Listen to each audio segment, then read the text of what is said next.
अध्याय 1 कुरुक्षेत्र के युद्ध स्थल में सैन्य निरीक्षण। धृतराष्ट्र ने कहा, हे संजय, धर्मभूमि कुरुक्षेत्र में युद्ध की इच्छा से एकत्र हुए मेरे तथा पांडु के पुत्रों ने क्या किया? संजय ने कहा, हे राजन, पांडु पुत्रों द्वारा सेना की व्यूहरचना देखकर राजा दुर्योधन अपने गुरु के पास गया और उसने ये शब्द कहे, हे आचार्य, पांडु पुत्रों की विशाल सेना को देखें, जिसे आपके बुद्धिमान शिष्य द्रुपद के पुत्र ने इतने कौशल से व्यवस्थित किया है। इस सेना में भीम तथा अर्जुन के समान युद्ध करने वाले अनेक वीर धनुर्धर हैं, यथा महारथी युयुधान, विराट तथा द्रुपद।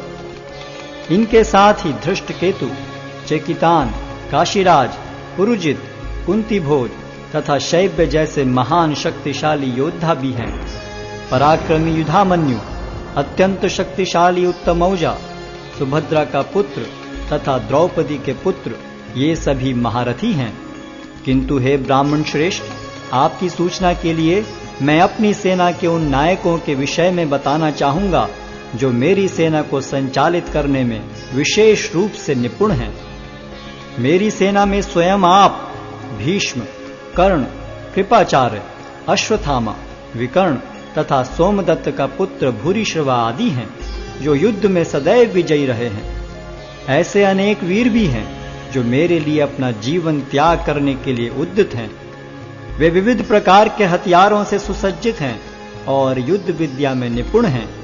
हमारी शक्ति अपरिमेय है और हम सब पितामह द्वारा भली भांति संरक्षित हैं, जबकि पांडवों की शक्ति भीम द्वारा भली भांति संरक्षित होकर भी सीमित है। अतएव सैन्य व्यूह में अपने अपने मोर्चों पर खड़े रहकर आप सभी भीष्म पितामह को पूरी सहायता दें। तब कुरुवंश के वयोवृद्ध परम प्रतापी एवं वृद्ध पितामह ने सिंह गर्जन की सी ध्वनि करने वाले अपने शंख को उच्च स्वर में बजाया, जिससे दुर्योधन को हर्ष हुआ। तत्पश्चात शंख, नगाड़े, बिगुल, तुरही तथा सिंह सहसा एक साथ बज उठे। वह समवेत स्वर अत्यंत कोलाहलपूर्ण था। दूसरी ओर से श्वेत घोड़ों द्वारा खींचे जाने वाले विशाल रथ पर आसीन कृष्ण तथा अर्जुन ने अपने अपने दिव्य शंख बजाए। भगवान कृष्ण ने अपना पांचजन्य शंख बजाया, अर्जुन ने देवदत्त शंख तथा अति भौजी एवं अति मानवीय कार्य करने वाले भीम ने पौंड्र नामक भयंकर शंख बजाया। हे राजन, कुंती पुत्र राजा युधिष्ठिर ने अपना अनंत विजय नामक शंख बजाया तथा नकुल और सहदेव ने सुघोष एवं मणिपुष्पक शंख बजाए। महान धनुर्धर काशीराज, परम योद्धा शिखंडी, धृष्टद्युम्न, विराट, अजय सात्यकी, द्रुपद, द्रौपदी के पुत्र तथा सुभद्रा के महाबाहु पुत्र आदि सबों ने अपने अपने शंख बजाए। इन विभिन्न शंखों की ध्वनि कोलाहल पूर्ण बन गई, जो आकाश तथा पृथ्वी को शब्दायमान करती हुई धृतराष्ट्र के पुत्रों के हृदय को विदीर्ण करने लगी। उस समय हनुमान से अंकित ध्वजा लगे रथ पर आसीन पांडु पुत्र अर्जुन अपना धनुष उठाकर तीर चलाने के लिए उद्यत हुआ। हे राजन, धृतराष्ट्र के पुत्रों को व्यूह में खड़ा देखकर अर्जुन ने श्री कृष्ण से ये वचन कहे।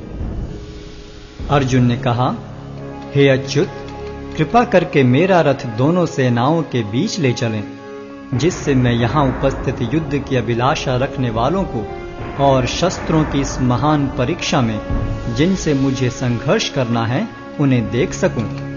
मुझे उन लोगों को देखने दीजिए जो यहाँ पर धृतराष्ट्र के दुर्बुद्धि पुत्र दुर्योधन को प्रसन्न करने की इच्छा से लड़ने के लिए आए हुए हैं। संजय ने कहा, हे भरतवंशी, अर्जुन द्वारा इस प्रकार संबोधित किए जाने पर भगवान कृष्ण ने दोनों दलों के बीच में उस उत्तम रथ को लाकर खड़ा कर दिया।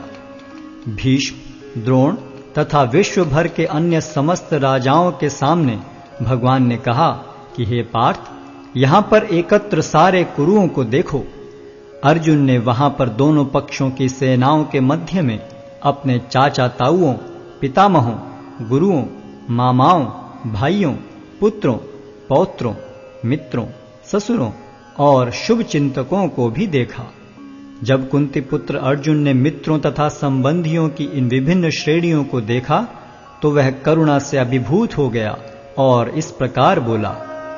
अर्जुन ने कहा, हे कृष्ण, इस प्रकार युद्ध की इच्छा रखने वाले अपने मित्रों तथा संबंधियों को अपने समक्ष उपस्थित देखकर मेरे शरीर के अंग कांप रहे हैं और मेरा मुख सूखा जा रहा है। मेरा सारा शरीर कांप रहा है, मेरे रोंगटे खड़े हो रहे हैं, मेरा गांडी धनुष मेरे हाथ से सरक रहा है और मेरी त्वचा जल रही है। मैं यहां अब और अधिक खड़ा रहने में असमर्थ हूं। मैं अपने को भूल रहा हूं और मेरा सिर चकरा रहा है। हे कृष्ण, मुझे तो केवल अमंगल के कारण दिख रहे हैं।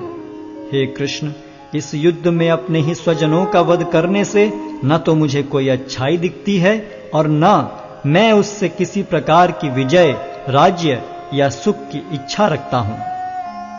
हे गोविंद, हमें राज्य, सुख अथवा इस जीवन से क्या लाभ, क्योंकि जिन सारे लोगों के लिए हम उन्हें चाहते हैं वे ही इस युद्ध भूमि में खड़े हैं। हे मधुसूदन, जब गुरुजन, पितृगण, पुत्रगण, पितामह, मामा, ससुर, पौत्रगण, साले तथा अन्य सारे संबंधी अपना अपना धन एवं प्राण देने के लिए तत्पर हैं और मेरे समक्ष खड़े हैं, तो फिर मैं इन सब को क्यों मारना चाहूंगा, भले ही वे मुझे क्यों न मार डालें। हे जीवों के पालक, मैं इन सबों से लड़ने को तैयार नहीं, भले ही बदले में मुझे तीनों लोग क्यों न मिलते हों। इस पृथ्वी की तो बात ही छोड़ दें। भला धृतराष्ट्र के पुत्रों को मारकर हमें कौन सी प्रसन्नता मिलेगी। यदि हम ऐसे आतताइयों का वध करते हैं तो हम पर पाप चढ़ेगा। अतः यह उचित नहीं होगा कि हम धृतराष्ट्र के पुत्रों तथा उनके मित्रों का वध करें।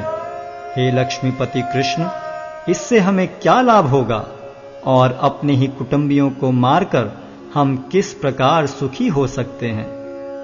हे जनार्दन, यद्यपि लोक से अभिभूत चित्त वाले ये लोग अपने परिवार को मारने या अपने मित्रों से द्रोह करने में कोई दोष नहीं देखते, किंतु हम लोग जो परिवार के विनष्ट करने में अपराध देख सकते हैं, ऐसे पाप कर्मों में क्यों प्रवृत्त हों।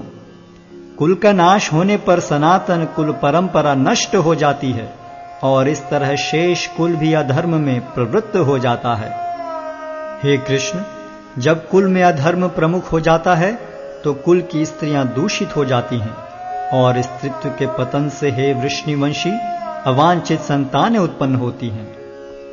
अवांछित संतानों की वृद्धि से निश्चय ही परिवार के लिए तथा पारिवारिक परंपरा को विनष्ट करने वालों के लिए नारकीय जीवन उत्पन्न होता है। ऐसे पतित कुलों के पुरखे गिर जाते हैं, क्योंकि उन्हें जल तथा पिंडदान देने की क्रियाएं समाप्त हो जाती हैं। जो लोग कुल परंपरा को विनष्ट करते हैं और इस तरह अवांछित संतानों को जन्म देते हैं, उनके दुष्कर्मों से समस्त प्रकार की सामुदायिक योजनाएं तथा पारिवारिक कल्याण कार्य विनष्ट हो जाते हैं। हे प्रजापालक कृष्ण, मैंने गुरु परंपरा से सुना है कि जो लोग कुल धर्म का विनाश करते हैं वे सदैव नरक में वास करते हैं। ओहो, कितने आश्चर्य की बात है कि हम सब जघन्य पाप कर्म करने के लिए उद्यत हो रहे हैं। राज्य सुख भोगने की इच्छा से प्रेरित होकर हम अपने ही संबंधियों को मारने पर तुले हैं। यदि शस्त्रधारी धृतराष्ट्र के पुत्र मुझ निहत्थे तथा रणभूमि में प्रतिरोध न करने वाले को मारें तो यह मेरे लिए श्रेयस्कर होगा। संजय ने कहा, युद्ध भूमि में इस प्रकार कहकर अर्जुन ने अपना धनुष तथा बाण एक ओर रख दिया और शोक संतप्त चित्त से रथ के आसन पर बैठ गया।